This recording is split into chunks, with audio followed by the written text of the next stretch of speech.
Buenos días o buenas tardes.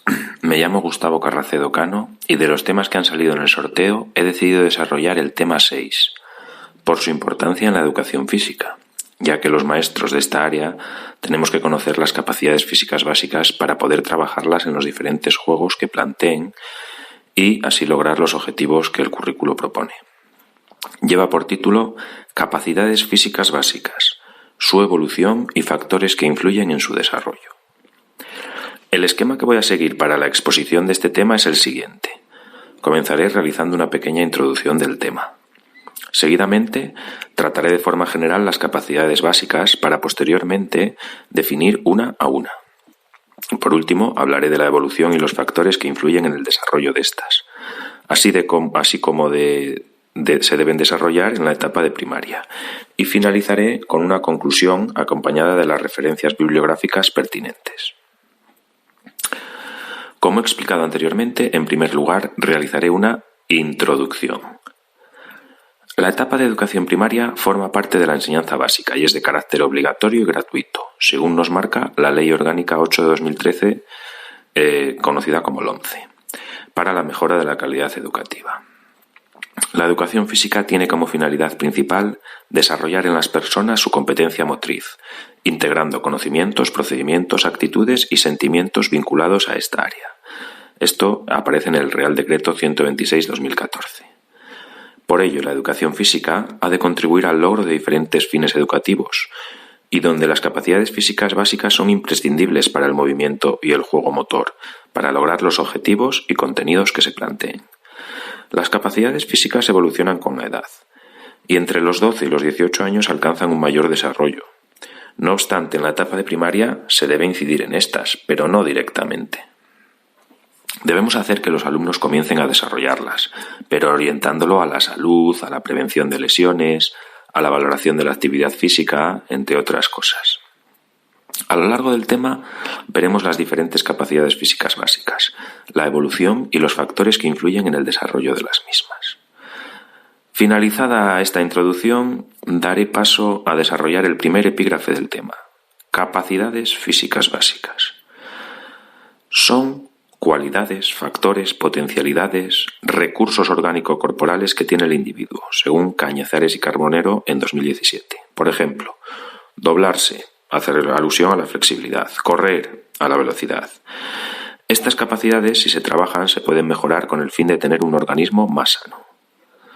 La condición física está muy relacionada con las capacidades físicas, ya que la mejora de estas lleva a una condición física buena. Por lo tanto, la condición física es el estado de forma que posee cada persona, que viene condicionado por el desarrollo de las diferentes capacidades físicas. En educación primaria debemos huir del rendimiento deportivo, muy relacionado con los conceptos anteriores. La forma de incrementar la condición física en primaria se basa en el acondicionamiento físico básico, siendo la mejora de las capacidades físicas básicas. Se mejora mediante ejercicios donde se trabajen diferentes habilidades motrices, con el fin de mejorar la salud y crear hábitos de vida saludable, como se ve en el tema 5 de este temario. Voy a continuación a ver la clasificación de las capacidades. Las capacidades se clasifican en capacidades físicas básicas, que son las que vemos en este tema, son independientes unas de otras, ya que se pueden trabajar de manera individual. Son fuerza, velocidad, resistencia y flexibilidad. Por otro lado están las capacidades motrices, que son las que necesitan un gran aporte del sistema nervioso y están ligadas unas con otras, son la coordinación y el equilibrio. Y por último habría unas capacidades combinadas, que son la unión de varias capacidades básicas y motrices, como por ejemplo puede ser la agilidad. Cada una de estas capacidades tiene además sus variantes. Veamos ahora cómo se tratan las capacidades físicas básicas en el currículo de educación primaria. Las capacidades físicas básicas están inmersas en el currículo de primaria como habilidades motrices. El Real Decreto 126/2014 destaca la condición física salud, creando hábitos saludables. Además, en el Decreto 26/2016 nos encontramos el bloque de contenidos número 3, en el que se desarrollan las habilidades motrices. Por otro lado, trabajar las capacidades físicas básicas ayuda a adquirir competencias clave, como la social y cívica, ya que trabajar las habilidades motrices hace que los alumnos tengan que asumir diferencias entre ellos, así como las posibilidades y limitaciones que ellos tienen. También la competencia digital, ya que cada vez hay más tecnología para medir estas capacidades físicas. Y por último, podemos relacionar las capacidades físicas básicas con el objetivo K de educación primaria, ya que la condición física está presente en las prácticas de los juegos motores, por ejemplo, la velocidad en los juegos de relevos.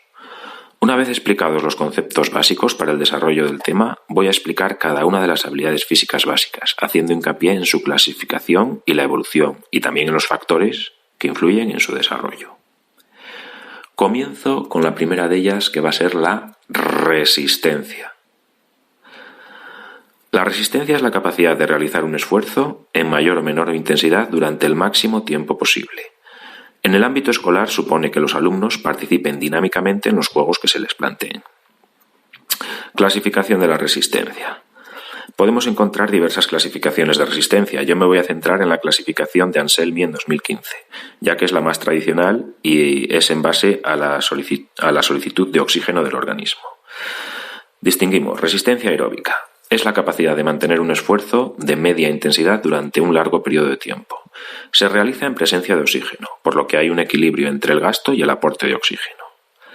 La resistencia aeróbica se divide a su vez en capacidad aeróbica, que es la capacidad que tiene el organismo para realizar una actividad prolongada sin tener deuda de oxígeno, pues por ejemplo una carrera continua, o potencia aeróbica, que es el esfuerzo que se realiza hasta alcanzar el máximo de la capacidad aeróbica del individuo, por ejemplo en una carrera de 1500 metros.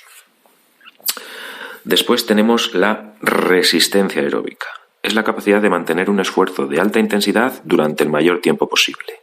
Se realiza en ausencia de oxígeno, por lo que se produce una deuda de oxígeno realizándose procesos anaeróbicos. La resistencia anaeróbica se divide a su vez en capacidad anaeróbica, son los esfuerzos donde la deuda de oxígeno no es elevada, por ejemplo una prueba de 800 metros, y potencia anaeróbica, son los esfuerzos donde la deuda de oxígeno es muy elevada, por ejemplo una prueba de 400 metros. Estos dos tipos de resistencia se combinan en los juegos motores de nuestros alumnos. En cuanto a las fuentes energéticas que se necesitan para trabajar la resistencia, el ATP, adenosin trifosfato, es el único que permite la contracción muscular. Este se obtiene de los alimentos que consumimos mediante reacciones químicas en el organismo. La ausencia de ATP en el músculo provoca ácido láctico en procesos anaeróbicos para lograr la energía necesaria. Bien, vamos a ver ahora la evolución y factores que influyen en el desarrollo de la resistencia.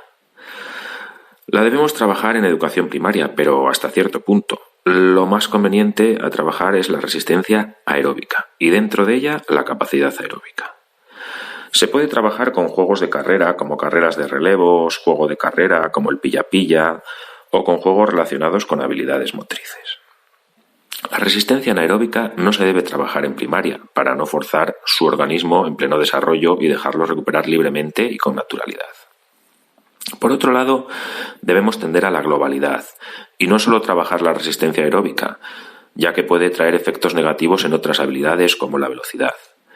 En todos los casos debemos crear actividades divertidas, que tengan una metodología amena y motivadora, para que provoquen interés y ganas por participar y por practicarlos. Para controlar la resistencia y evitar los sobreesfuerzos contamos con indicadores subjetivos, como pueden ser ejecuciones incorrectas por el cansancio, pérdida de concentración, sensación de debilidad, entre otros. En los últimos años se relaciona la frecuencia cardíaca con la resistencia. En primaria debemos conocer el ritmo cardíaco de nuestros alumnos, además de tener en cuenta que en los ejercicios que planteemos a los alumnos no pueden sobrepasar el 80% de su capacidad cardíaca, ya que si no entrarían en una zona anaeróbica. La resistencia va evolucionando a medida que pasan los años en primaria. En los primeros años tenemos que tratar de mejorar la resistencia con esfuerzos aeróbicos. En mitad de la etapa tenemos que hacer que nuestros alumnos logren una coordinación de movimientos eficaces para que se refleje en esfuerzos de mayor duración. Y según finaliza esta etapa podemos realizar tests que midan la resistencia, como por ejemplo el Kursnavet, el Mini Cooper, entre otros. Y así les estamos preparando para la siguiente etapa, la educación secundaria obligatoria. Bien, veamos los factores que influyen en el desarrollo de la resistencia. Serían consumo de oxígeno, que es capaz de tener el individuo, tipos de fibra dominante, por ejemplo, la roja es más favorable a la resistencia, volumen cardíaco y capacidad pulmonar, el umbral anaeróbico, la edad y aspectos psicológicos como la ansiedad, la motivación, etc. Todos estos factores están relacionados entre sí, por los que los tenemos que ver de manera conjunta. Para desarrollar la resistencia en los niños y niñas de primaria, debemos controlar siempre las pulsaciones de nuestros alumnos y que estén entre 170 a 180 pulsaciones por minuto, ya que más estaríamos en un consumo anaeróbico, que no favorece la resistencia a estas edades. Se puede trabajar, como ya he dicho, mediante juegos de carreras, motores, circuitos, etc.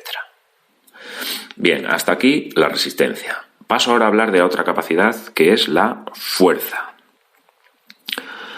Es la capacidad de ejercer una tensión ante una resistencia.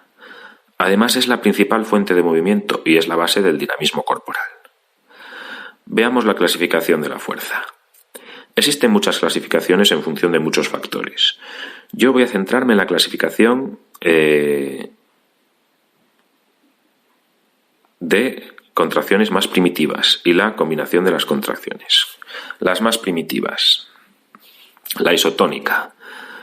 La fibra muscular se contrae y modifica su longitud. Hay dos tipos. Concéntrica, en la que la longitud del músculo disminuye, por ejemplo el bíceps, y excéntrica, en la que la longitud del músculo aumenta, por ejemplo el tríceps, y también la isométrica, el músculo ejerce una fuerza sin modificarse, es decir, conserva la longitud, por ejemplo una tabla abdominal. Combinaciones de contracciones. Tenemos la auxotónica, que es una combinación de una contracción isotónica y otra isométrica, por ejemplo el tirasoga. Isocinética, que es una contracción isotónica constante en todo un recorrido articular, por ejemplo cuando nadamos a braza. Y la polimétrica, que combina una contracción isotónica excéntrica seguida de una concéntrica con un pequeño intervalo. Pues por ejemplo en un salto que antes hacemos una semiflexión de rodillas. Veamos ahora la evolución y factores que influyen en el desarrollo de la fuerza. Hasta los 10 años, la fuerza aparece igual en chicos que en chicas. Como la pubertad comienza antes en las chicas, al final de la etapa de primaria son más fuertes las chicas porque el músculo aumenta. Por lo tanto, la evolución de la fuerza es, al principio de la etapa, se ve una evolución natural de la fuerza dada por el crecimiento y la maduración. A mediados de la etapa se ve una mejora de la fuerza debido a la propia maduración también, y al final de la etapa se incrementa la fuerza sobre todo en las niñas por una maduración más temprana. En cuanto a los factores que influyan en el desarrollo de la fuerza, podemos ver los siguientes. El tipo de fibra muscular, siendo la blanca más potente que la roja. La motivación, la temperatura y la maduración del músculo y la buena alimentación y el grado de cansancio del sujeto. Por otro lado, la medición de la fuerza la debemos realizar al finalizar la etapa, utilizando test estandarizados. Por ejemplo, en el tren superior el lanzamiento de un balón medicinal de 2 kilogramos, en el tren inferior con saltos pliométricos, en el tronco pues abdominales durante 20 segundos, por ejemplo. Para desarrollar la fuerza en los niños y niñas de primaria existen diversos métodos, ya que el niño está en pleno crecimiento y desarrollo y las sobrecargas pueden ser peligrosas. Por ello, trabajaremos la fuerza rápida y la fuerza resistencia mediante juegos de empuje, tracción, lanzamientos, desplazamientos de objetos, etc. Bien, hasta aquí el análisis de la fuerza. Paso ahora a hablar de la otra capacidad física básica, que es la velocidad. La velocidad es la capacidad de realizar movimientos con la máxima rapidez. Es uno de los recursos físicos fundamentales en la práctica deportiva. Veamos la clasificación. Existen muchos tipos de velocidad. Cañizares y Carbonero en 2017 las agrupan en dos categorías. Fórmulas primarias de velocidad, que buscan la explosividad, y tendríamos velocidad de reacción, segmentaria o gestual y de desplazamiento. Vamos a verlas. La de velocidad de reacción es la capacidad de responder en el menor tiempo posible a un estímulo, por ejemplo, parar un balón. La velocidad segmentaria o gestual es la realización de un gesto técnico deportivo de forma explosiva, por ejemplo, el remate de voleibol. Y la velocidad de desplazamiento es la capacidad de recorrer una distancia corta y recta en el menor tiempo posible. Por ejemplo, la carrera de 100 metros lisos. Bueno, esas son las formas primarias. Veamos también las variantes de velocidad, que dependen de factores como la coordinación. Y así tendremos velocidad de aceleración, velocidad de resistencia, velocidad de agilidad. La velocidad de aceleración es la capacidad de ponerse a la máxima velocidad en el menor tiempo posible, por ejemplo, un sprint. La velocidad de resistencia es la capacidad de resistir en un metabolismo anaeróbico láctico, al menos 60 metros. Y la velocidad de agilidad es la capacidad de realizar trayectos cortos al 100% de intensidad, pero no en línea recta. Por ejemplo, fútbol o con balón, capacidad de desplazarse con un balón a la máxima velocidad, tratando de tenerlo controlado, también en balonmano, etc. Bien, veamos ahora la evolución y los factores que influyen en el desarrollo.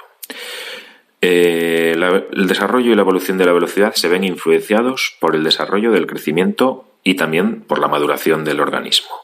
Desde los 8 años hasta los 12 se produce el máximo incremento en el desarrollo de la velocidad de movimientos y luego va aumentando con la edad. Por lo tanto, al principio de la etapa de primaria hay una mejora de la velocidad por la maduración del sistema nervioso. A mitad de la etapa podemos observar una mejor coordinación de movimientos y finalizando la etapa hay un incremento de la velocidad debido a la maduración e incremento de la fuerza y de la coordinación. En cuanto a los factores que influyen en el desarrollo de la velocidad, nos encontramos con factores musculares, como puede ser la rapidez en la contracción muscular, el tipo de fibra, ya que la blanca es más veloz, y factores nerviosos, como pueden ser estímulos en los receptores y la transmisión motriz o la capacidad de excitación de la placa motriz, y otro tipo de factores como puede ser el grado de coordinación y equilibrio, la edad, el sexo, la altura, el nivel de cansancio, etc. Para desarrollar la velocidad en los niños y niñas de primaria no la debemos trabajar de forma sistemática. En los primeros cursos debemos trabajarla de forma general, con el fin de que adquieran patrones motrices correctos. Esto se adquiere mediante juegos de carreras o diferentes actividades lúdicas. Según vaya avanzando la etapa, podemos ir introduciendo la velocidad de reacción, el desplazamiento de diferentes objetos a través de juegos de persecución, relevos, etc. Y ya como último punto, última capacidad física, tenemos la flexibilidad. La flexibilidad es la capacidad de mover con la máxima amplitud los músculos y las articulaciones. Hoy en día esta capacidad es más valorada para el mantenimiento que para la condición física. Las chicas son más propensas a tener mejor nivel que los chicos, aunque la flexibilidad, al contrario que las otras capacidades, debe mantenerse. Es una capacidad que involuciona. Veamos la clasificación. La flexibilidad la podemos clasificar en función del tipo de ejercicio, pues generales o localizados. Los generales implican la movilidad de grandes sistemas articulares, por ejemplo la rodilla, y los localizados actúan sobre una zona determinada, por ejemplo, en algún gesto especial de tiro a canasta, por ejemplo, donde nos fijaríamos en los dedos de la mano. También estarían las de tipo pasivo, que es un esfuerzo que realiza un compañero o un elemento externo. Pues cuando un compañero te ayuda a estirar. Y el activo sería cuando el esfuerzo lo realiza la propia persona. Pues sería, por ejemplo, los estiramientos que se realizan después de un entreno deportivo. Y habría una modalidad combinada donde se alternarían las dos anteriores, el pasivo y el activo. Y también, dependiendo del tipo de dinamismo, pues tendríamos el estático, en la que hay ausencia total de movimiento, por ejemplo el stretching, o el dinámico, por ejemplo, cuando hacemos lanzamientos o zancadas. Veamos ahora en otro punto la evolución y factores que influyen en el desarrollo de la flexibilidad. La evolución de esta capacidad tiene unas características determinadas, ya que si no se trabaja, se pierde. A pocos meses de nacer es cuando la flexibilidad es máxima y a partir de ahí va disminuyendo lentamente a medida que lo va haciendo el desarrollo y el crecimiento del niño. Al empezar la primaria los alumnos tienen una gran flexibilidad. A mediados de la etapa siguen teniendo buenos niveles de flexibilidad, pero cuando están finalizando la etapa la flexibilidad desciende, a no ser que se trabaje de manera especial, y los chicos tienen menos que las chicas. Según González, Pablos y Navarro, en 2014, algunos de los factores que influyen en el desarrollo de la flexibilidad son la movilidad articular, el estiramiento y la elasticidad muscular, el reflejo miotático y la herencia, la temperatura, el cansancio, como siempre, la edad, el sexo, la fuerza. Un buen grado de flexibilidad mejora el rendimiento deportivo, pero un exceso de flexibilidad puede ser perjudicial porque puede generar hiperlaxitud. Para desarrollar la flexibilidad en los niños y niñas de primaria, podemos utilizar todas las técnicas existentes, sin trabajarla de forma específica ni analítica. Es importante trabajarla en edades tempranas, ya que si no se va perdiendo con el tiempo. Algunos juegos para trabajar esta capacidad son, por ejemplo, el limbo, carreras con cuerdas, quitarse el sombrero, etc. Bien, una vez visto el desarrollo de las 4 capacidades físicas básicas, a modo de conclusiones diré lo siguiente.